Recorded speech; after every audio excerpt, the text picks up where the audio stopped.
इथं साप दिसलाय, नाग आहे मित्रांनो. शेतामध्ये असेच मोठे मोठे साप राहतात. असं पकडलंय.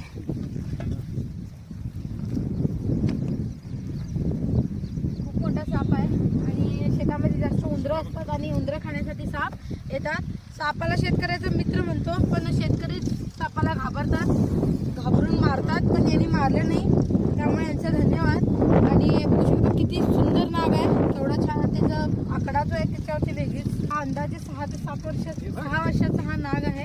हे काम करत होते आणि अचानक त्याला साप दिसून आला. दिसल्यावरती आपण घाबरतो. शेतात तर साप असतातच, इथं तर भरपूर साप आहेत. एक साप पकडून त्याच्यावरती काही तोडगा निघत नाही, असे भरपूर साप आहेत. त्यामुळे काम करताना खास करून शेतकऱ्यांनी आणि हात पाय आपला सापावर पडू नये याची जरी तुम्ही